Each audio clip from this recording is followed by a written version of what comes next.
Hey everyone, welcome to a long-awaited Minisode. We used to do these things a lot more frequently back in the day, and then we got lazy. But we're bringing it back, and there was supposed to be an episode, a real episode, in between the last episode and this, but that got ruined by Steven.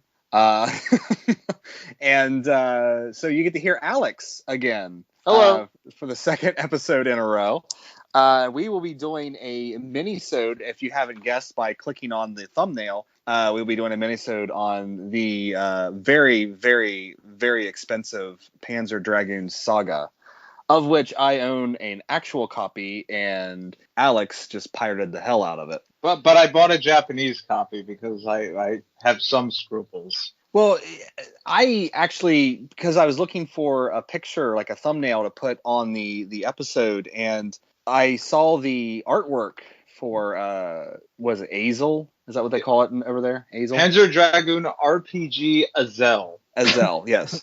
And the artwork, like, it's the same thing that happens with every RPG. Like, the artwork in the America sucks. And the artwork in Japan is just amazing. Like, I'm looking at the artwork for my copy right now, and it's just like this horrible, like, photoshopping of like 3 separate assets, and gross. But you know what is with the Japanese one though? Like, looking at it right now, it's like if I were to see this in the store, I would be like, what is this strange looking shit? There's a dragon, there's a guy holding a gun in the air, there's some what appears to be a girl, there's some bald man, there's some guy with a mask. It's like, it's all over the place. Yeah. I think. Well, I mean, it kind of has, I don't know, looking at it right now, it kind of has like a Star Wars-y vibe. I don't know. Yeah. Like, Edge kind of looks like Luke Skywalker in the original Star Wars poster or something. You're right. Yeah. So I don't know, like, if I would have saw that in the stores, I probably would have picked it up and looked on the back and then been like, yeah, I need this. But I guess the same could be said for the not really, because I look at the back. American packaging is just so generic. Like, I'm looking at the back of this, and it's just like intense storytelling, mind-boggling graphics, diverse environments, explore on foot. That's literally one of the things. Like, it shows a picture, and it says explore on foot. Huh. Yeah, now here I have the Panzer Dragoon Saga. I'm looking at the Japanese one. I have a Sega Saturn game US here. And even here on the back, it's gather your wits and set out at once for the final confrontation that will decide the fate of the world.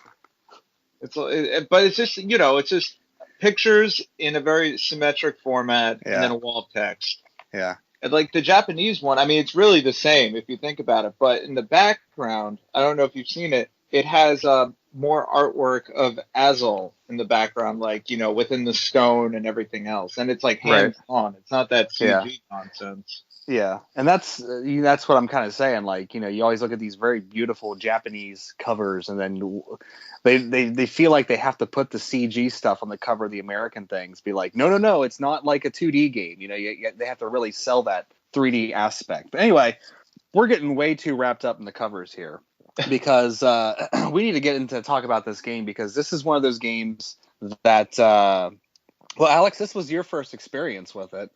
Pretty much unlike anything you've ever played, right? Definitely. But before we start, like, let me get into the whole background about why I came up with this stupid idea. While we were this actually started back in Too Many Games, and you were there for that. Just listening to that guy for all 3 hours, talk about how he would bring home that copy of Panzer Dragoon Saga every night and hope it didn't sell during the day until he finished it. That made me think, like, and he brought, what did he say? He said he brought home a television with him, too. Yeah. And I was like, all right, for somebody to do that once, okay. But for somebody to do that every day until they finish something, this has to be good. And when we got back home, I was looking on eBay. I'm like, this is way too much money. There is no way in hell this game is worth that much money, in my opinion. Like the $495 price tag. Mm-hmm. But then I listened to that podcast, and the guy was like, is it worth it? I'm like, all right, screw this. I'm just going to tape up this stupid door on my Saturn. I have to try this, see what it's all about. And then you had played it, and you had even said it's a totally unique experience. Yeah. And I have to say, you guys are absolutely right. It is absolutely a totally unique experience. Yeah, even replaying it the second time here, like I mean, it makes N64 games look good. That's the kind of graphics it kind of Yeah. has there. But there's something about the charm and like the speed of flying around, and the combat is just so unique. And the only thing that I could think of that was like close to it, and this is really only because of the camp scenes in it, was Drakengard. But you know what though? I think like the biggest takeaway for me when I first booted it up, and like the first half hour is nothing but cutscenes. Right. I was like, wow, they were doing this back then on the Yeah. Saturn, which allegedly, and you definitely see it, isn't really the best system for 3D performance. Right. But even those cutscenes, like the animation is really good. Like there's a lot of characterization in that animation. And even though like for the cutscenes, because my CRT is on my desk, so I'm sitting pretty close. I had to lean way back to kill some of the pixelation from me being so close. Yeah. But for the time, I was like, wow, this was 1997. Like, that's insane. I mean, you could definitely see in the character animation, some of it's a little wonky, but it's wonky because they were putting forth such an effort. You know what I mean? Like, there was no motion capture back then. That was a budgetary thing that didn't exist. They were still using claymation. But, like, I just look at it, and I mean, the Saturn. We all know the Saturn was kind of a misfire here in the States, and that's mostly because Sega just completely fucked up with it. But over in Japan, the Saturn had a completely different life, and I wonder, like, going back to that era, and we all know like how big Final Fantasy VII was over here, but in a lot of ways, like, even though Panzer Dragoon Saga is like really short, maybe 15 hours tops, in some ways it completely blows away, especially in the cinematic regard, which Final Fantasy VII got just uber praise for that. In the cinematic regard, Panzer Dragoon Saga blows it away. So I wonder like how different it was. Like, was Panzer Dragoon Saga a huge hit over there? Or was it like the Final Fantasy VII killer over there? I mean, that's something I don't know personally, and I've never really looked up. But it makes me wonder because it's such a incredibly cinematic game for such a quote unquote crude system. But you know what it is too? I think which really credits that. Well, first off, with the first disc, what surprised me the most was all the cinematics, and I was like, wow, this is like a Hideo Kojima game, 5 minutes of gameplay and 30 minutes of cinematics. And then the first disc, the way it ends, I was like, I was all hyped out. I was like, wow, this game is, the first disc is over. I barely played because there was just so many cinematics on it. Right. But at the same time, with all the cinematics and all the discs, there's no filler in this game. It's just straight. Yeah. And I think that's really like the most unique thing, because for as good as Final Fantasy VII is, there's a lot of stuff in there that's just thrown in there for the sake of filling in space. Right. Which it feels like a lot of RPGs of that era. It was like a badge of honor to have like, a 50, like the longest RPG you could have, Yeah. And I think Dragon Quest VII is probably the biggest culprit of that. But a lot of those RPGs in the PS1 era just go on forever and don't know like when to just kind of quit. And Panzer Dragoon Saga comes in, it does what it does like perfectly for 15 hours and says, okay, see ya. And like it feels a lot bigger than it actually is. It feels a lot longer, I feel. Yeah, you know what it is too though, and this is such a double-edged sword, and I know I've mentioned this a lot on my channel when it comes to linearity in games. Yeah. The way Panzer Dragoon Saga is built, it's built in a linear fashion. Like, you're basically flying down corridors into another corridor, et cetera, et cetera. But it doesn't really tell you how to get to those corridors. It just, very vaguely says, oh, we have to go to this caravan town. And then you have to go through the typical RPG tropes of going around talking to everybody in a game that doesn't look very pretty. So you don't know what's a doorway and what's a person. But then you're right on your way. You're right back on the schedule. It's as if you rolled into town and somebody said, talk to the mayor. And, with RPGs these days, they have an arrow or there's a sign. There's no sign. It's just a generic hint. Yeah. Now, did you play this game with a guide? Nope. So what was your final playtime? It was 13 hours, 50 minutes, something like that. Okay. Because I was wondering, because there's a lot of instances where, like, if you don't talk to a specific character, like, you don't progress forward in the story. And, like, I tried to play the second time through with as little bit of a guide as I could. Just if I got, like, stuck, I'd bring up a guide just to see what I was supposed to do next, so I didn't spend, like, 7 hours trying to figure out who to talk to. Especially when you get to the Seeker's Stronghold. Oh, yeah. Yeah, like, you have to talk to very specific characters in, like, an order, and if you don't, like, the story doesn't progress. So it's got that old school feel to it. And like you were talking about the linearity, well, it's a very linear game. You go to point A to point B, and then you get to the next place, point A to point B. But as you get towards the end of the game, and I only know this because I looked at my guide just to figure out who I was supposed to talk to, there's all this side questy stuff. Like, there's a ton of side questy stuff in this game, and you would never even know about it. And especially when you get to the end, and it kind of gives you a ranking screen. It's like, hey, you do not see everything in this game. And I'm like, holy crap, you know. Yeah, and I remember it said for me, like, I saw 60% of the enemies. I was like, what? Yeah. Well, yeah, because I mean, you fly around these places, and the encounter rate in some places is pretty heavy, I think. Yeah. In some places it's pretty light. But it feels like you are fighting a lot of enemies, but I don't know where you would go to see these other enemies. I'm not sure. I looked up a walkthrough after I finished just to see what I missed. Yeah. And there is an instance where you can unlock a hidden dragon, and you need to collect certain items. I was one item short. I was so annoyed. Yeah. I was like, I don't even know what this dragon does. I was really annoyed. And apparently, if you have Panzer Dragoon 2 save data on your Saturn, you get some bonuses as well. Ah. But see, I did. Oh, sorry. Go ahead. No, I didn't. So, yeah. Out of curiosity, I played a little bit of the Japanese version I have, and it didn't translate over. But... Ah, I see. See, I have Panzer Dragoon and Panzer Dragoon 2, and I've played a little bit of 1, but I don't know. For some reason, I just never really got into it. I didn't want to play 2 until I beat 1, so I'm actually thinking about going back and playing Panzer Dragoon 1 and then 2, and then replaying Orta. Have you ever played Orta? I actually bought Orta because of this game. Okay. No, like, honestly, like, Orta is one of the best games. When I played it on my Xbox, it was the first Panzer Dragoon game I played, and I honestly just fell in love with that game. It is so amazing.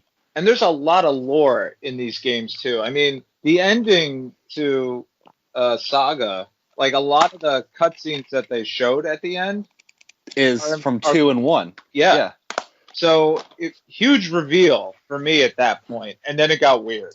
Yeah. But I totally forgot, and I'm watching the ending, and Katie was sitting behind me, and I was like, oh my god, this is from, like, the first 2 games. Yeah. And then she saw this befuddled look on my face, and she's like, what? I'm like, I don't know what just happened. Well, I remember playing through it the second time, and I got to those cutscenes, and because my Saturn games are pretty close to the TV, so I just reached over and grabbed the first case and looked at it, and the dragon, I mean, it looks like the exact same dragon from the first game. Like, when you first get your dragon, and it shows that cutscene, re-shows the cutscene with Edge and the dragon in the cave, and you look at it, and it's like, it's the same. I don't know if it's the same dragon, I can't remember, but, like, it's almost exactly the same looking. And then it's really funny too, though.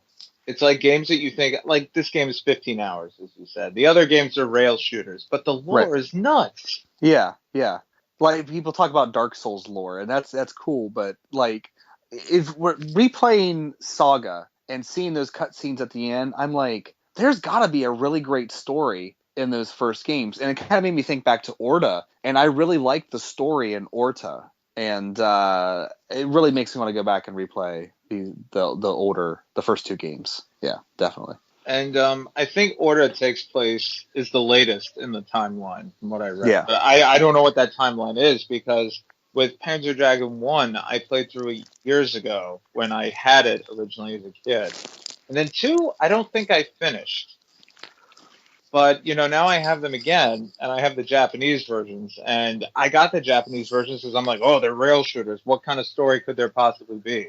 Whoops. And now I'm like, oh, damn it. But then again, I was like $20 versus 40 and $50. Yeah.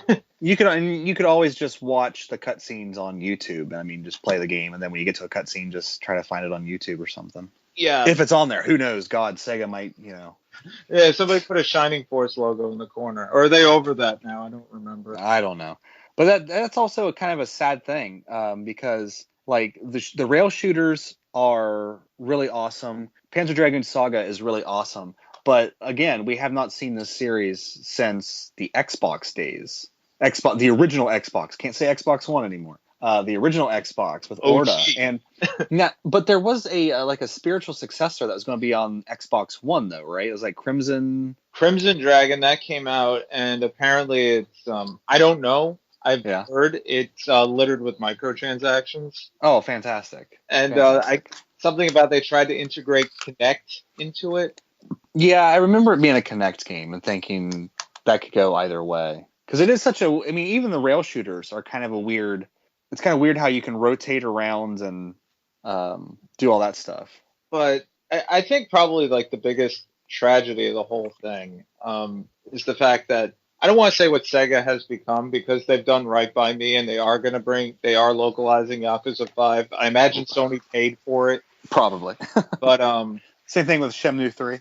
Yeah, Shenmue 3, Sony had to pay for it, but or we and Sony paid for it, whatever you want to call it. But the biggest tragedy in this isn't that I don't even want to say that Sega apparently can't restore Saga to put it on PSN or anything. It's the fact that they haven't done anything with it. Yet They keep trying to recreate the wheel with Sonic. And personally, I'm like, you have all these other IPs you could tap into.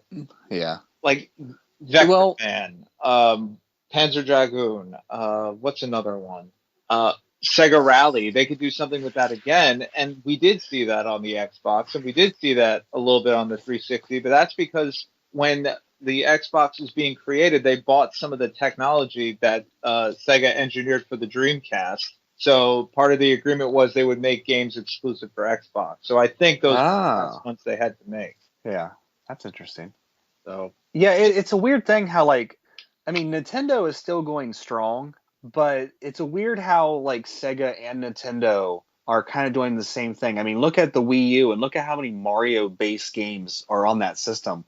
When we haven't seen hardly anything of Metroid, Nintendo has all these great franchises that they just kind of sit on, and it's just like Mario, Zelda, and all these other great franchises just kind of, get the shaft. Where with Sega, they're really driving Sonic into the ground in a lot of ways. And the newest one, was it Sonic Boom or something like that? It was just abysmal, I guess. Yeah, apparently the studio they hired to do it, I guess Sega breached the contract intentionally and paid the penalties because they didn't want them to touch it again.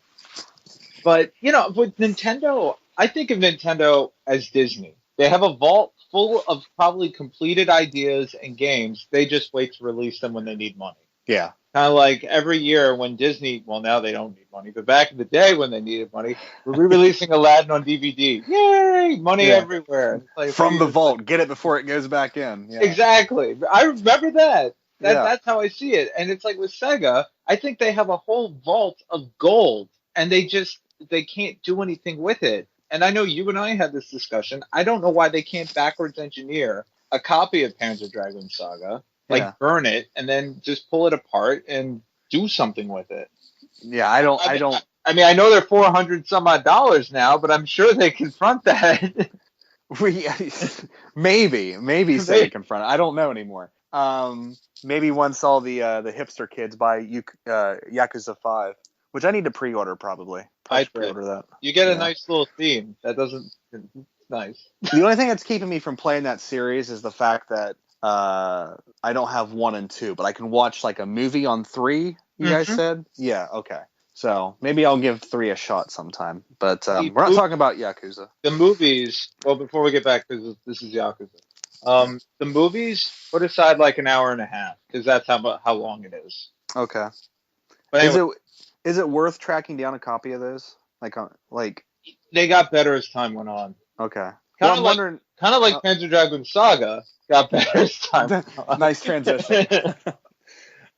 Yeah, it's a weird thing because even though like the story of the game, I mean, when you compare it to other RPGs, like the amount of characters you meet that are like integral to the storyline, I mean, you can count them on both of your hands. Yeah. And I really think that razor focus um, is really one of the strong points of the game, because by the end of it, you do kind of have this fully ideal or this fully realized vision of Edge or Edgy in your head, however they say it.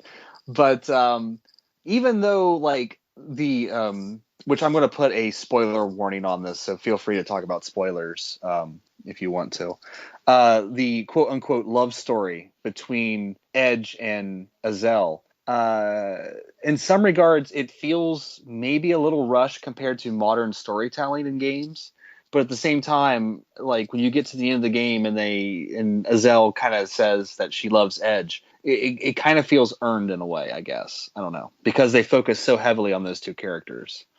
And I agree with you, but I feel like it's a crux of the game itself because it's already on 4 discs. And right. Considering how graphically demanding and taxing this game was, yeah, I imagine there is story content that they're just like, cut it, we can't fit it. Right. Because Azel and Edge have like these really great exchanges when they're having aerial battles and afterwards at camp.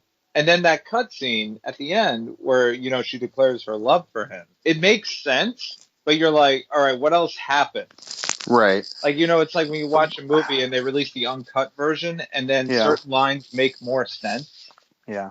I feel like that's what it fell into. Do you also think that's a cultural difference, though? And trust me, I'm completely talking out of my ass here. But it seems like in a lot of the Japanese films and shows that I've watched, it seems like the characters are always very scared to admit their feelings for each other until like a big event happens, because Japanese people are more stoic or something than, you know, we Americans who just wear our feelings on our sleeves all the time. Do you think maybe it's a cultural difference? I think so. Because I definitely, I mean, I don't know what it's like in real life, quote unquote, because I've never been to Japan, but in terms of media, I definitely see that. Yeah. So I wasn't really surprised when she said it. I was kind of just like, what, she's gonna end. She said it. Like I wasn't that shocked. Yeah. But at the same time, I'm like, I feel like something else happened behind it. Like, did they have relations at one point? Who knows? Yeah, I mean, there's probably, if we ever find like the game script, there's probably a bunch of scenes that either got cut out because of technical limitations. Because when you look at like the game itself and then you look at the media that it's on, I mean, it really kind of is the Xenoblade of the Saturn, because some of these environments are really huge, and not only like distance wise but height wise. I mean, it's a big volume of space, and I don't know how much that like takes up on a disc or anything, but when you get to some of these places, you can hardly believe it's on a CD-ROM.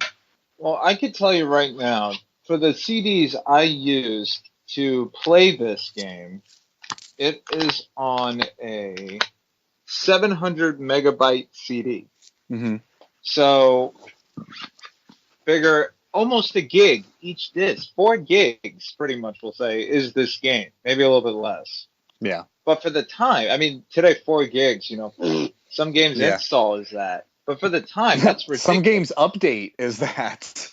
It's ridiculous. I mean, there were a few other games with fan translations like Asuka 120% that I wanted to check out. And the website I used, it says file size 150 megabytes. I'm like, wow, okay, wow.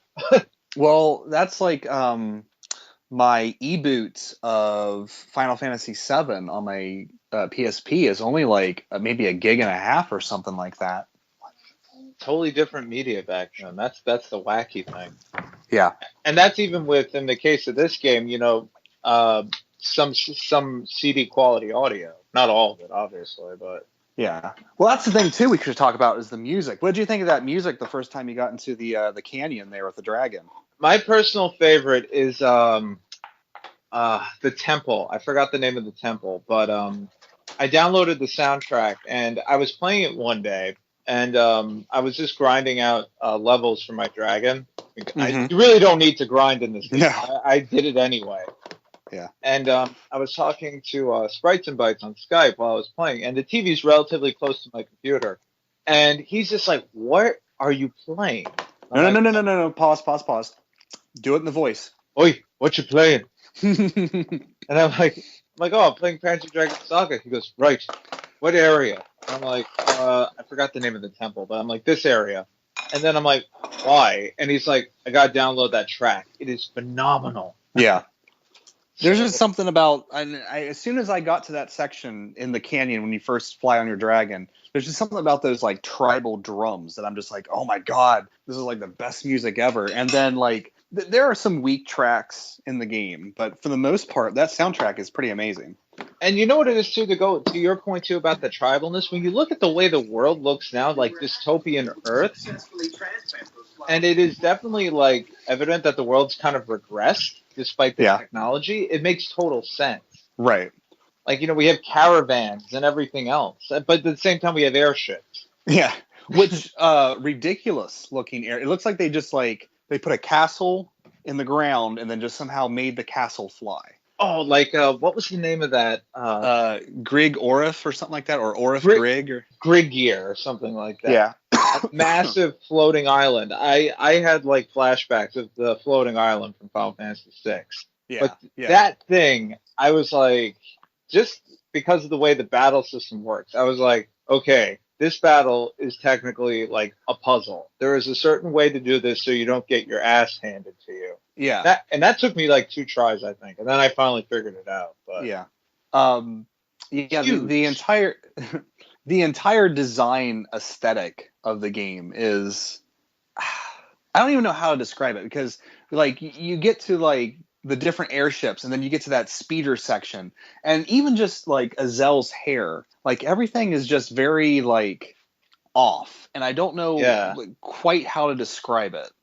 I think that environmentally, and you probably know better than I do, I thought of this environment-wise as a combination of Fist of the North Star and Mad Max. Like, that's just how I saw it. Like, tech is there, but it's very crude, even though we knew it was better from where we are in our place and time, I guess. Yeah, and pretty much until you get to, like, Uru, and you start seeing, like, the ancient technology. Everything is very, like, Mad Max, very reclaimed, I guess is the word I want to use. But just leading up to that too, it's just, I don't know. Like, I just thought it was very strange. Like, just seeing like they want to reclaim this technology, the Empire, so that they can basically take over the world. But at the same time, there are creatures that have been created to protect this technology, because it should. You find out later through like lore and through these data files that this technology should have never existed in the first place, and they took measures with counter weapons to biological counter weapons to try to resolve that, and basically the world is in disarray due to that biological weapons warfare. So it's all screwed up. That's really the long and short. But I can't say, man, it's a fantastic game. I mean, now is it worth the asking price? You see, do a Johnny Millennium video. Is it worth it? It's really funny. I actually, because I shot my pickup video before this recording, and I was going to wait until we did this because of what I said in the video. So this makes total sense. I would not spend $495 having the knowledge I have now. I would, however, drop $150. Yeah. See, I spent $280. Would you have spent $280 on it? No. But see, here's the thing you got to think about. When I bought it at $280, I can now get almost $500 for it. Yeah. Would you buy it then? Because I'm going to tell you something. As soon as Sega or whoever figures out how to put this on, out the door it goes. PSN, out the door it goes. Because honest to God, every time I move, it's like this Earthbound, Suikoden 2, and there's one other game. I can't remember what it is right now. What is that? Crusader of Senti. Oh yeah, Crusader of Senti. They get their own little shoebox that is like filled with like whatever soft material I can find, and that box is like the last box to move, and I hand move it in my car, not in the moving truck, in my car. Yeah, like it's such a hassle and it's such a worry to have something like that in your collection, to where like if it was just on PSN and it was on my PS4, whoosh, out the door it goes. Someone else can have it. But you know what it is too? I think what really put it in perspective for me is when you and I were chatting about this back and forth, and you were like, "Yeah, the game is essentially $50 an hour." Yeah. So by my math, between buying, I'll say blank discs and the Japanese copy, I basically paid about $4.50 per hour. Yeah. But I also have multiple discs and can do multiple other things. Yeah. Um, Which, if I $10 would, oh, go ahead. Sorry. $10 an hour, we'll say. So about 150, 180. That's like going to the movies. Right. Actually, that's less than going to the movies. Yeah. A lot less. Because I bought this game in like the height of my collector mania, which thankfully I've sort of ebbed out of now. But, if I wanted to play this game where I'm at now, I would have done it your way.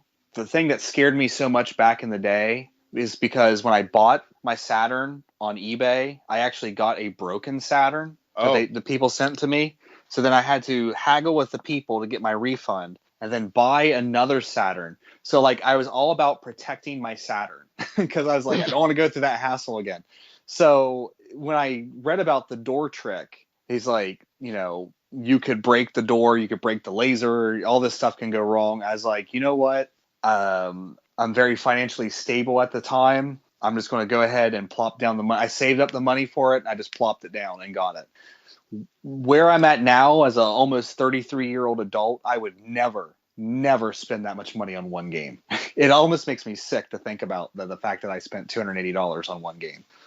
I think, like, in my case, I do have Suikoden too, and I got incredibly lucky with mine. I spent just over $30 on it during the whole YouTube, everybody has to play this game. And then Hockey and Rocky, I got really lucky on too. But, I still spent close to like $50 for it. Right. But I think the most expensive game I really have bought was Albert Odyssey. And even though I got a sweet deal on it, it was just below $100. And the only reason why, or few of the reasons why I was willing to do that, is because I played that game as a kid. I really enjoyed it, and I never finished it. I think I was like 45 hours in, and I was saving on the Saturn itself, and then the battery died. Yeah, that's what happened with my copy, because for some reason you can't play, even Panzer Dragoon Saga, you can't play with the 4-in-1 cart plugged in. There's copy protection. Even trying to do the swap trick through the action replay, which I personally think is easier than doing it at the boot up screen. Yeah. It'll still recognize it. So I was like, okay, fantastic. So I took it out and booted up my Saturn and put it in my disc. And I had my old save. I think my old save is still on the action replay. But I booted it up and I started playing and I went to save and it looked like it was there. And then I turned the Saturn off. So I actually replayed the game like 2.3 times because that 0.3 was me playing like I played through all of disc 1 basically and got to the save point for disc 2 and stopped and then booted up the next day and the save was gone because my battery was dead. I was like, God damn it, why was that a good idea? Like even when I got my Saturn, the first thing I did was I went out, bought a hearing aid battery, and I changed that battery immediately. And then I said, now I have the Saturn, blah, blah, blah. And then even though I was playing Dragon Force at that time, because that was another game I played as a kid and never finished, literally, I kid you not, I would save it on the system. It already took up a lot of memory. And I had a whole ritual with the Saturn. I would boot it up, play the game, save it, hit reset, go into the action replay menu, send it to the cart, and then turn it off. And that's exactly what I did here. And it's because even though I changed that battery, I don't trust it. Even before playing this game, I checked what was on the system, transferred it over to the action replay, and then I changed the battery again. Like, because I don't know how long those things last. Like, I know they last thousands of hours, but in a state where it's like plugged in, generating energy, even though it's not going anywhere, I don't know if that's taxing. Yeah.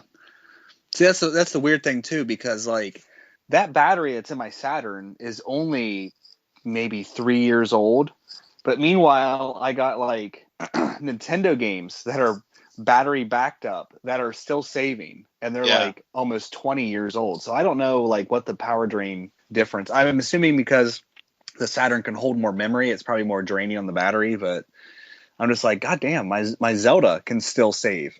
I think it's the clock. Oh, I think that's probably what it is. No. But and then what's really funny too, that just reminded me, it's like half the Dreamcast when they shipped with the VMUs, and that beeping that everybody thought was part of the boot up sequence, that means the battery's dead. Yeah, I know, because mine does that every time, and I'm like, it's kind of annoying, but at the same time, I don't want to go out and buy a bunch of those little batteries, just because I mean the VMU will still save without the battery. It just won't keep the time. Yeah, it won't keep the time, and you won't be able to play like the little mini games, which I could give a crap about, but yeah, it is a little annoying when that first beeps up. Now I want to pull out a VMU. I mean, the VMU was actually a really kind of cool idea in a lot of ways, but it just never really took off. And that's another thing that you meant, and that's just something I actually want to mention. Why didn't they make a Panzer Dragoon for the Dreamcast? See, yeah, that would have been. Why didn't they make like a really good Metroid for the N64? Which never mind, they couldn't do it. Next question. But I mean, why don't they do a lot of things? It's so, maybe it's because the Dreamcast just didn't last long enough, Maybe. Or maybe they were making Orta for that, and then once the Dreamcast went over, they may have just ported it over. I mean, I played it a little bit just to make sure, because it works in a 360, but some people say it doesn't, but some people say it does. So I was like, the internet can't make up its goddamn mind, so let's just see it for ourselves. And it worked, but, I played the first level, but the opening cutscene I just skipped through because I hadn't finished this yet. So. Yeah. But it worked, so I was satisfied. It's definitely one of those sadly forgotten series. And I think it's going to remain that way, really, until they figure out a way to reverse engineer those discs, which should be the easiest thing in the world to just. I mean, God damn it, I can rip a PlayStation 1 disc and put it on my PSP. And you can make like a custom background, an icon. Yeah, I can do that myself with this PC I'm running a virus scan on right now because it's so destroyed.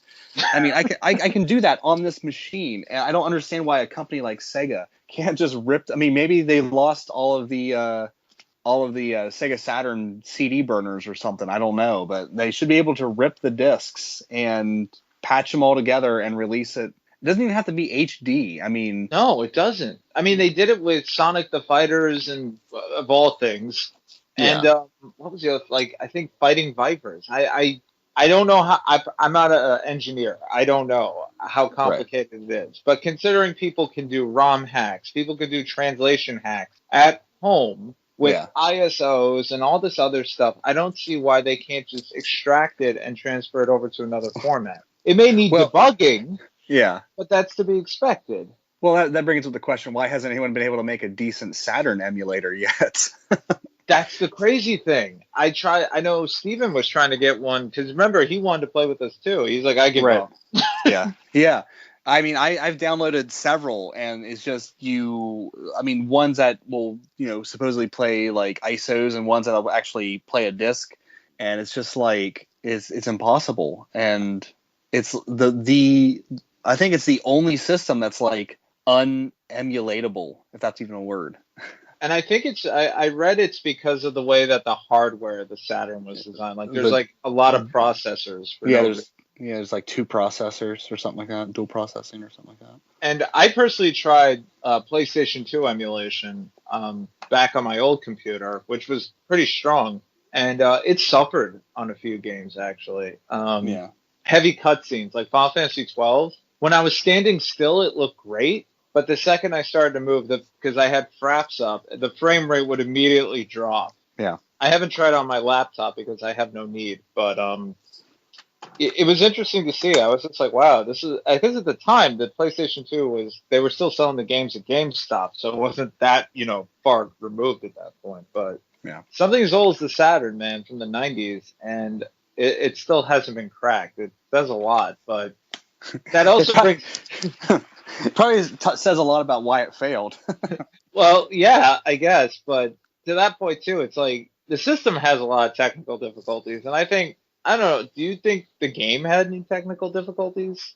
Um, I noticed some slowdown every now and then, but it was so few and far between. But in terms of the only thing I noticed is occasionally when I would boot up a disc, like some of the letters in the writing would be like glitched. Like Hmm. wise would be like a solid almost like a solid block instead of like the letter. And then like when I hit reset and started the disc back up, it'd be fine. So I don't know if that's just my Saturn being weird or if that's like a little glitch in the game, but I never noticed like any uh, hiccups or anything like that. But of course, the way the game looks, I Yeah, mean, how could you tell, you know? But even though it looks, I mean, maybe that's why Sega hasn't released it. They probably can, but they just don't want to because I mean, it does. it visually it did not age well at all. Well, it's like most 3D games; they just do not age particularly well. I always kind of harp on like the character models for Final Fantasy VII looking ugly, but I mean, in a lot of ways, I can't remember what the name of those like stick fuzz. Remember those like figures you could buy and you like put them together and you put like stickers on them and they're like black army like solid black army soldier like figures and they came with guns and Oh, stuff. I remember those. I don't remember. I think that's the name. I don't remember, but I know. Or like like an artist's mannequin where you put clay on it and stuff like that. I mean, the characters really look like that. Like you could actually see like the separation in the joints and everything. I mean, really, when it's the CG cutscenes, it looks pretty damn good. But when you're just running around, you're like, oh boy. Like the Like, caravan town. I wasn't kidding. I was like, I have to find the mayor. I don't. Is what? What? Oh, it's a tent. yeah, what is this? Like Yeah. I really had no idea. And then even some of the battles, Katie was like, "What's going on?" I'm like, "I'm taking on this dreadnought." She's like, "Really? Just looks like a bunch of blocks." Yeah. I'm like, "Well, let me shoot my lines at it, and then eventually it'll just fall down." But Yeah.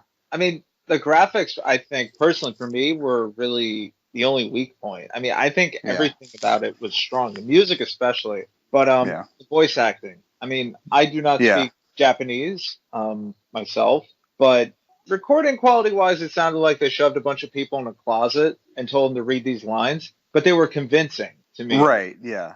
As far as you know, as many Japanese audio recordings as I've heard over countless media, it is. I mean, I can't speak for the acting because it's a different style of acting and things like that. But it does when you read the lines and you hear the emotion in the voices. It is Yeah, really good, and it's a lot better than most voice acting. Pretty much all the voice acting of that era, especially the PS2 era. You know, when we get to English voice acting, is just abysmal. But yeah, it's really convincing. yeah, like I started playing Grandia today actually. And Yeah, I played it before. I just never finished it. And I was yeah, like, wow, I forgot how bad this voice acting was. yeah. And the voice acting doesn't sync up with the text. And there's weird stops, like where there would be a comma, the voice actor pauses as if it were a period. Right. But with Panzer Dragoon, it's very seamless. The text comes up at the exact same time. It's in line with the text. Like the text doesn't vanish while they're still talking. Like it flows very well. And I found myself really engrossed in what was going on, even in the in-game cutscenes. Yeah, yeah, oh yeah. You kind of forget. Like I have this a lot with movies where like I'll get into this zone where like I'm reading the subtitles and listening to the voice, and it's almost like it kind of tricks your brain into almost feeling like you can speak Japanese. And I had to cut sort of the same thing with this game where like you're just reading the cutscenes and watching what's going on, and you just kind of get engrossed in it, and you get into this own little world with it. But it made me wonder too. It's like because the U.S. version had a very limited print run, as we know, which thus Yeah. price. But Do you think they left it in Japanese as a way to save money, or do you think I it would was almost, a well, stylistic choice? maybe a little bit of both, but the pragmatist in me says they just didn't want to spend the money on English voice acting. But at the same time, it really does. Even though it's Japanese, and there's certain characters I don't feel like really speak in Japanese. I feel like the Seekers sort of have There's their, some weird language too. yeah, because especially the last cutscene you see with Azel riding off into the sunset, I feel like that guy is speaking something different than Japanese. But even though your brain recognizes it as Japanese, it really does add to sort of the otherworldly feel of the game. Yeah, I mean, for our neck of the woods at least, Yeah, it does give it a very mysterious feel. I mean, even so, like playing the yeah, game itself, like you're in this desolate, like post-apocalyptic world, and I personally found myself, maybe it's because I played through it blind, not lost, but like I wanted to know more. yeah, But I think the game does a really good job at directing you through the exploration, yeah.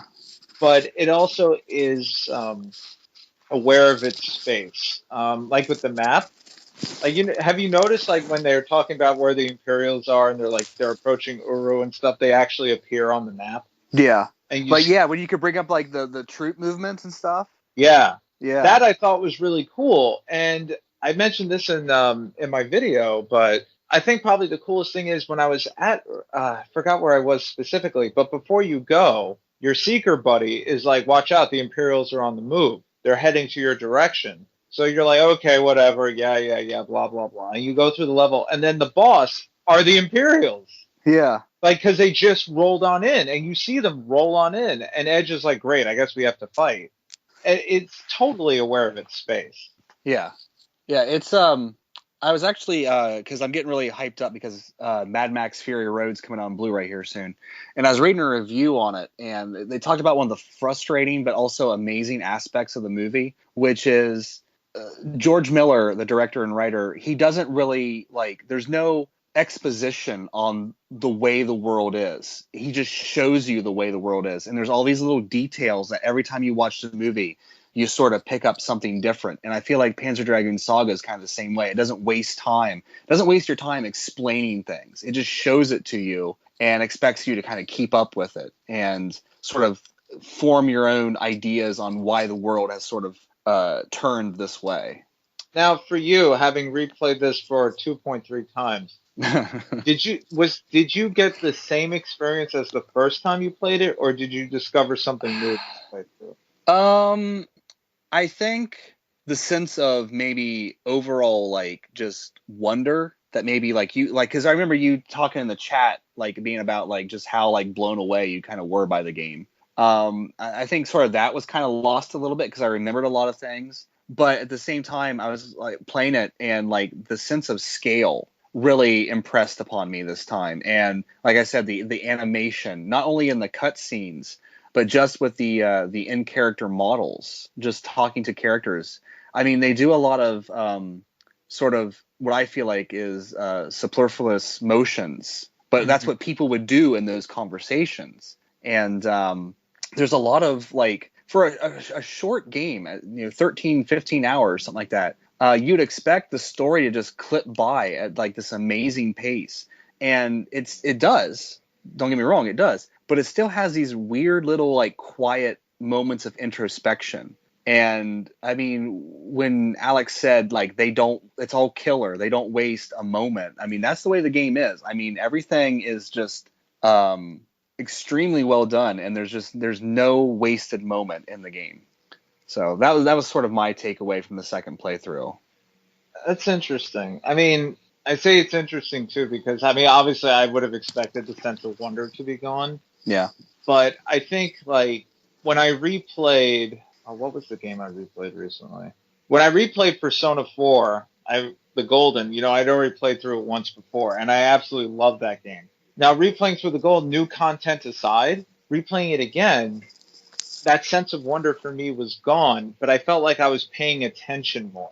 Yeah. You know what I mean? Because I was like, Yeah. okay, I already know about the whole social link thing with the fox, and I already know about this whole thing going on in Inaba, and I already know, like, XYZ is the villain, so let me develop these other things that I didn't look at the first time. And I feel like the playthrough was a lot more rewarding this time because I was focused on the story, but I was all more about like, okay, you know, not so much min-maxing, but I was more about just trying something new and just looking at different things as opposed to playing to the credits. Which I guess that's, I was kind of doing a bit more exploring than I did the first time. But at the same time, I also felt under the gun because you had finished it like a week before I did because I got like ridiculously busy. And I was like, oh, God, he's going to forget everything about the game by the time we do this episode. So I was, in some respects, I was a little bit rushed. Like I didn't go back for as many things because that's, your dragon powers up as you play the game. And then you can go back to older areas and find, you know, better loot and things like that by kind of exploring a little bit more. So I skipped out on that, but I felt like I was paying more attention to like, not so much like the direction of the story, because I remembered how the story went, but more just like the characterizations. And one of your big things in the beginning of playing the game specifically is the villain of the game, which turns out to maybe not be so villainous after all. It's actually really funny you say that too, because you know, first off, I'm sorry you felt like you're under the gun because I really wasn't rushing. It was just the game was that good. Yeah, no, I mean, it was not your fault. I felt bad because I felt like, oh crap, you know, he's waiting on me. You know, that was just my own brain doing that. Oh, okay. Yeah, it wasn't anything you were doing. It was just that good though. Yeah. Like, you know, normally when I play RPGs, mostly, it's like I play an hour, hour and a half, or I finish a dungeon, then I stop and come back. This one, I'm like, all right, let me just do this part. Oh, man, that was a really cool boss fight. All right, let me get to the camp screen. Yeah. Oh, man, it's on a cliffhanger. It's like, because there's no filler. Yeah. Like, normally it's like, okay, let's go back to the fishing town. It's like, all right, fuck this. I'm going to save it and I'll come back tomorrow. Well, I got to grind for a few hours. All right, yeah. You just keep on going in this game. But that was like the thing. It was obsessive, and even so with the villain, I think they did something really creative with the villain because at the beginning you hate him, like you're like, this guy's Kramen. Like this is the one thing. It was like a big joke. Every time he showed up, I would go Kramen and hit my hand on the Kramen. Katie's like, what that Kramer? What? I'm like, he's the bad guy. She's like, what is that? I'm like, it's a person. what is this? What is this blob squeaking across the screen? But I think other than the graphics, I just think like the characterization's there, and even so, the way he kind of tries to redeem himself or explain himself at the end. Yeah. You couldn't at that point. I didn't really dislike him anymore. I kind of felt bad. I'm like, you know, it's the victim of best of intention in a world with fault. So rock and a hard place right there. Yeah. But overall, though, I mean, it's a fantastic experience. I don't know. I personally wouldn't drop $5,000 on it. Yeah, it's really sad that you have to pay that much, especially like I only bought this game like, God, I've been doing YouTube for what, 4 years? I only bought this like 2 years ago or something like that. Oh wow, really? Two and a half years ago. So that's how much the price has really shot up to like an outrageous degree. And but we saw a bunch of that at Too Many Games. Just, you know, Shenmue 2 on the Xbox. I mean, I have another copy around somewhere that's kind of beat up. But I remember going to a game store and buying that for $8, and now it's like $80. You know, all because of the Shenmue 3 announcement. That's how much I got mine for, and it was I had gone on a mini road trip with my friend, and we stopped at. I did a video on it a long time ago, like maybe 3-4 years ago. Mm-hmm. We stopped at a game exchange, and I walked out with like Zone of the Enders 1, Zone of the Enders 2, Marvel vs. Capcom. I'm sorry, SNK versus Capcom. And Shenmue 2, and I think I only spent $40 for all of that. Yeah. And now Shenmue 2 is, like you said, I don't even know how much, $80. Marvel vs. SNK versus Capcom is like $30. And yeah, then the $80 was convention prices. You gotta remember that. It's convention prices. But still. It's some of it's just, it's ridiculous. And even Suikoden 2, even being on PSN and Earthbound, the price is still there because people are still willing to pay that. Right. And I love Suikoden 2, and I downloaded it myself because if something were to happen and I need money and I have to part ways with it, which I really wouldn't want to, I still have access to it. Right. But because of the way the market is, I can stand to profit on it. Yeah. That's kind of how I am with Earthbound. It's like I just played it on the Wii U, but I still have this cartridge setting here, and it's like, I got the cartridge and the strategy guide, so I could probably get a pretty good, price for it. But at the same time, it's just like, God, I don't want to get rid of it, and I know what's going to happen. I'm going to hold on to all these really expensive games, and then the market's just going to crash, and I'm just going to be like, shit. Well, here's the real question: your Earthbound, is that your original one? That's my original one. Yep. That would hurt to get. That would hurt. Like Panzer Dragoon Saga and Suikoden 2, I bought those in my collector phase. Like Earthbound and Final Fantasy 3, all my Super Nintendo games for the most part are my original ones. So that'd be hard to get rid of. That's the same way I am with my Nintendo games. Arguably, I mean, yeah, I have a halfway decent Nintendo game collection, and it used to be better when I was a kid. But even when I got out of games, I had no NES. I still had all my NES games, and I still have them to this day. I just can't get rid of them. Like, yeah, I look back and I specifically remember certain instances in my life. Yeah, and I feel like if so I remember Panzer Dragoon Saga, I remember House of the Dead, and what was the other game that came out? I remember seeing Panzer Dragoon Saga in let's see, it was not GameStop. It was Babbage's at the time. Oh, for us it was Software, etc. Yeah. I remember seeing it in Babbage's for like $20 clearanced out. And it's like moments like that where I think back and I'm like, God damn it. Yeah, like I remember the Software, etc. I used to go to, which was by my grammar school, which is where I bought most of my games, actually. That's where I bought Earthbound. I remember in the back, that's where they kept all the Sega CD games and 32X. And I remember they had Snatcher, they had Popful Mail, they had Lunar 1 at the time, and they had Vey. And at that time, I had a Sega CD, but I really wasn't that into RPGs at the time. Like I was, but not really. Yeah. And I remember looking at the Popful Mail box and thinking this looks way too girly and putting it back. And it was, I think, maybe $19.99, $29.99. And then years later, I now have a copy and I finished it and played it. And it's a fun game. It's a Falcom game, which I didn't know, but it is not worth that price that it has on its head. I'm sorry. That's most things, especially, and I don't mean to advocate this, but if you can, like, if I can make an e-boot of Suikoden 2 before the PSN version, if I can make an e-boot of it, I'm sorry. That's the way to go. Unless you're like a big collector who wants to keep these things and maintain them and that kind of stuff, that's fine. But if you just want to play the game, then don't pay these ridiculous prices that are out there now. That being said, we both have spent ridiculous. That being said, I'm currently holding my copy of Suikoden 2 that I spent $140 on. But it's also hindsight too. Yeah, so. It's a hindsight. Like at the time, it's very exciting. I remember getting the box that had my Panzer Dragoon Saga in it, and I remember how meticulous it was packaged. Because when someone pays that much money, that's part of the reason why I don't sell it, is because like I don't want to deal with the hassle of the buyer like coming at me with all these claims. I would not even know how to ship this thing out. Yeah. In a way, so that's part of the reason why it's still sitting here. But I remember opening that box and just being like, and even now, that I can play the game, I'm still very happy that I can play the game, but I would never pay $500 for it. I think for me, when it comes to like these, we've totally gone off topic, but to talk about high priced games, which this is. Yeah. It's kind of on topic. Yeah. I remember this was relatively recently when I got this outrageous deal for Legend of the Oasis and Shining Wisdom on Sega Saturn Complete.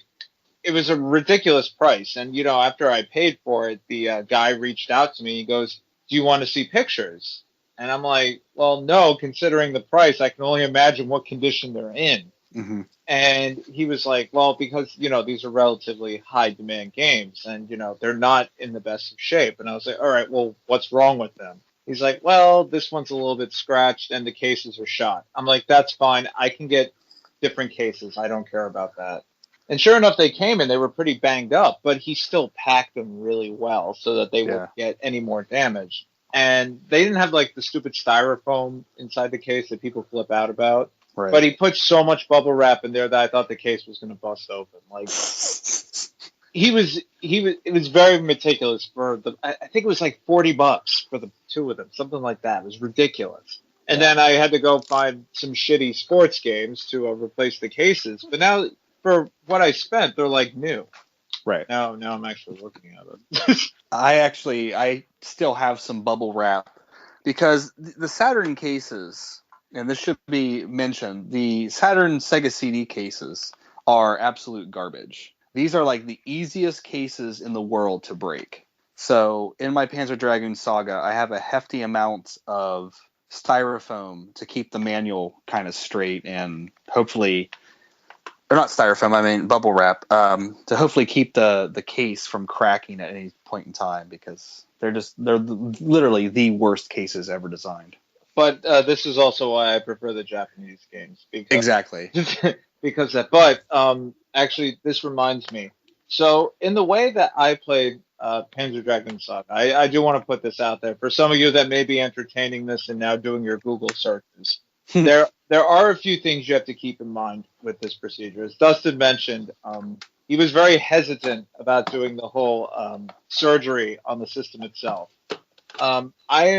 While very technically sound with certain things, I'm not very good in the handyman department. So after I did it myself, I turned the Saturn upside down to screw everything in. I turned it right back out, and all the screws fell right back out. So for me, it was a little bit of a technical difficulty. But you have to be careful with it because if you snap it, you can't do anything. Now there's a siren in the background. I don't know if this is going to pick up. Yeah, it's picking up, and it just makes it, It makes it me. It makes it me. That's really what it is. But the other thing you have to remember is if you do the swap trick, it does affect the laser's motor. And eventually it's going to conk out. So don't do this with every game that you want so you can build this outrageous Saturn collection. The only reason why I had to do it is because that's the only way I could play the English. And in the case of fan translations, like I have it for Dragon Force 2, I have to do the same thing. But I'm not doing this constantly because eventually it's going to trash the motor. The other part of it, too, is the disc that you use to swap, because you do need an official game to actually get this trick to work. If you're like me, I use a very low-cost game. I wasn't doing the swap trick with, say, Dragon Force, for example, because, we don't have that kind of show. Yeah. But I use Last Gladiator's Digital Pinball. That game has problems booting up now, because the way the laser, I guess, is cutting the disc. So, well, just go out and buy a copy of Decathlete. I really I should have kept the NBA College Hoops, for whatever the hell it was called, for when I did the case swap. But Last Gladiator Digital Pinball is a really fun game. It just kind of sucks that I have to reset the Saturn 2 or 3 times just to get to play now. Yeah. But that is a penalty I had to pay for what I did. I was playing burnt games on my Dreamcast for a while. And then one day, like a normal game was having a hard time booting up, and I was like, "Well, that's the end of that." Yeah, it's a risk reward system. So it's like if you have to do it for whatever, like a fan translation, that's fine. I'll say that's fine. I will say that's fine as long as you own some form of like actual copy. But if you're doing it like mass pirated collection, it's eventually going to trash your laser, and you're going to have to get another system. And they're not making them.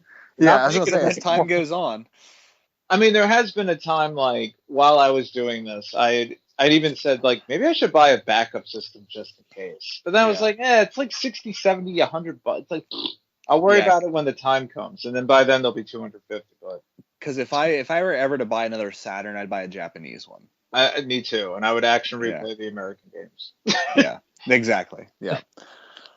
But overall, I don't know. Overall, though, I think this was a fantastic trip for me. Yeah.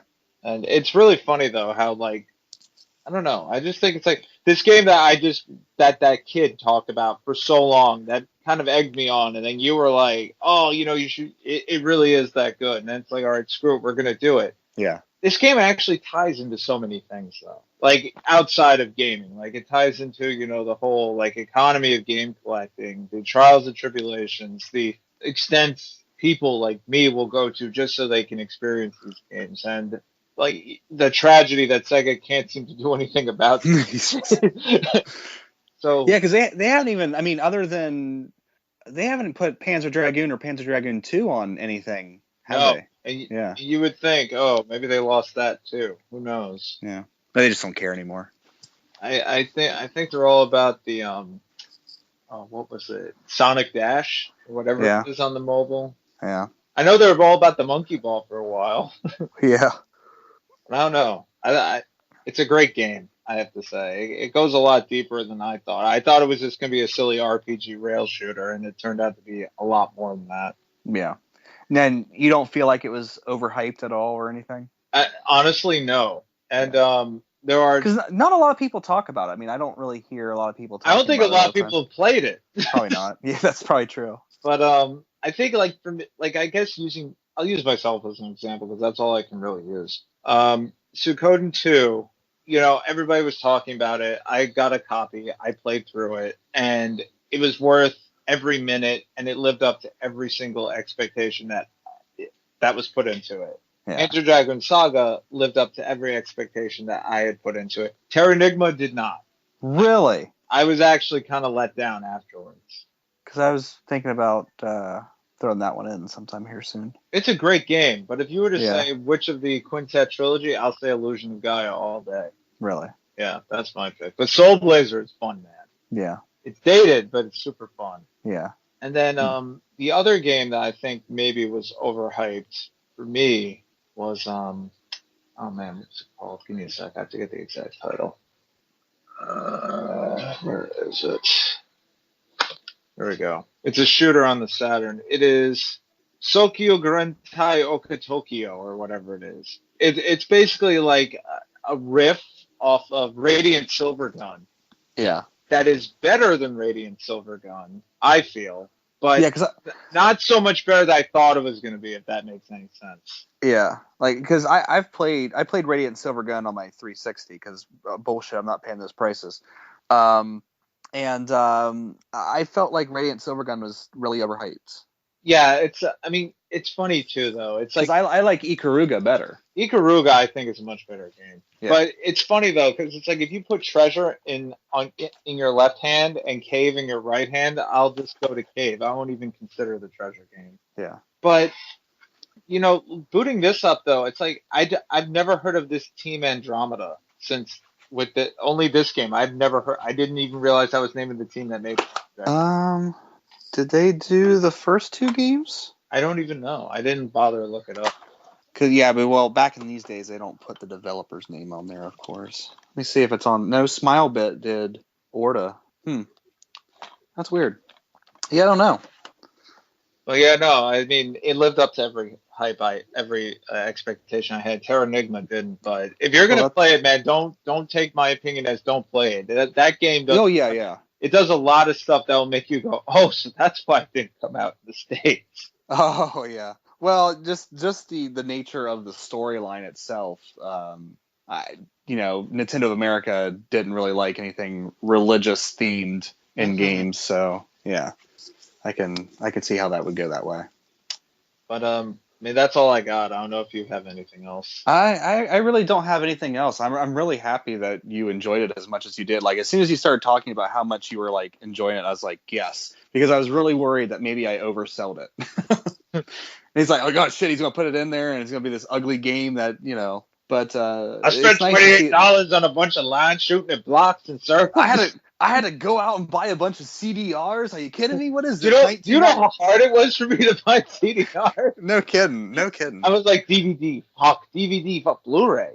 They make these in Blu-ray form? Yeah. Oh, finally, CDRs. And of course, it was like the 50-pack. Yeah. Well, maybe I could, oh shit. What else are you going to do? I was like, okay, I guess I'll just make a bunch of stuff. I'll just make a bunch of copies of Panzer Dragoon. Well, it's funny too because when you mentioned the Dreamcast thing, I was like, oh, let me try some of these old Dreamcast games that I don't want to spend that much money on. Right. And like I did like Power Stone and stuff like that. But what's really funny too is for the longest time I've wanted to play Burning Rangers, and Yeah. obviously I never did because of how much it is. And I thought about importing it, I but was gonna say, yeah. somebody told me don't because there's a lot of it's very wordy. Oh. So I burned it just so I could check it out and try it. Dodged a bullet. Totally dodged a bullet. Is it bad? Not what I expected. The intro was ridiculously cool, but Yeah. it is not what I expected, to say the least. Yeah. But sometimes you don't know. Sometimes a game, the price doesn't justify what it is, and vice versa. Yeah. I think. Like I want to try Dragon Force sometimes, but like I've heard very mixed things from people. Like some people really, really dig it, and some people are like, "Oh my god, it's the most boring game I've ever played." So I don't know. As somebody who finished it, and it only took like 15 years, it is a really fun but long, drawn-out game. Like if you don't have the patience for strategy, and a lot of repetitiveness and like micromanaging from like a kingdom, or rather macro managing from a kingdom level, you're not gonna like it. Yeah. But the last 5 hours of the game, some people think it's the greatest 5 hours. Some people think it's absolutely weird. I think it's absolutely weird. Yeah. But once you if you do get it and play to that point, you get there, you're like, oh, okay, this is what he was talking about. Yeah, I started laughing when you talk about macro managing a kingdom. It reminds me of back in the day when I go to Blockbuster and rent Romance of the Three Kingdoms. And like I tried so many times to get into that game. I think I could probably deal with it now, but when I was a teenager, it was not the game for me. They're actually making a new one on PS4. Really? Nobunaga's Ambition. Okay. Maybe I wait for that then. I was really tempted to grab it, but I understand it's going to be on PC, and I haven't played like a real hardcore strategy game since Civilization 5, so I'm kind of nervous. Yeah. But it's interesting. It's a fun game. I really like it. But what is it worth the price? Yes and no. It's a very polarizing game, I think. You know, from a gameplay perspective. Yeah, I can see that. But I always remember seeing pictures of like the two armies running towards each other in the battles, and just like, oh my god, Dragon Force. Battles are the best part. Like they really, like you look at, you're like, look at these lemmings, because they literally look like lemmings. Right. Yeah. It's so huge when you think about it. It's two armies of 100 plus running at each other on again the system that isn't supposed to do these things, but it's 2D, so it's 2D, so it can knock that shit out of the park. Yeah, exactly. Yeah. So. Yeah, I don't know. I really don't have anything other to say about Panzer Dragoon Saga other than I wish that it was more readily available for everyone to play. I mean, I wouldn't even care if it killed like the value of my copy, because I honestly I probably will never get rid of that copy anyway. But I just wish more people could play it, because it's one of those games where it's like me personally, I want people to play it, but at the same time I don't want to lend it out. Yeah. So it's hard to talk to people about, because they just don't know. Like it was hard to kind of talk to you about it because you had no frame of reference for it, because it is so vastly different from every other RPG I've ever played. But it is definitely unique, though.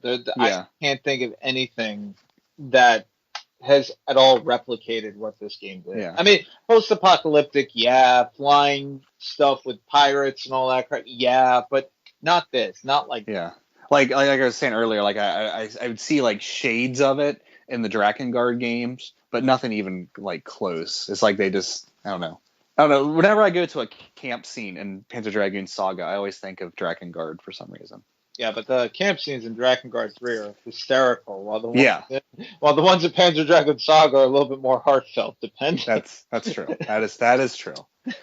But I think that's pretty much all we have to say about it. Now, looking at my phone, Steven is silently recording this episode, by the way. He said something about how he's surprised we're still going, because this was supposed to be a minisode, but it's actually almost as long as an actual episode. So if you've made it this far, hopefully you enjoyed it, and hopefully someday you guys will get to experience Panzer Dragoon Saga. If you can do it the way Alex did it, then by all means do it that way. Don't spend the money on the actual game, because Sega's not getting the money anyway, so who cares? That's how I see it. It's basically somebody who's playing the market. Yeah. Unless they need the money, but Well, yeah, but whatever. Hopefully, it comes to digital somehow someday. But until then, it's going to be one of those hard to play games. But I'm glad Alex finally got to play it, and this was actually a really good episode. I was really worried about it at the beginning, but it's actually turned out to be pretty damn good. So, hooray! Yeah, yay! Landmark show. All right. I guess that's it for it. So I guess we'll see you guys later. Take it easy. See ya.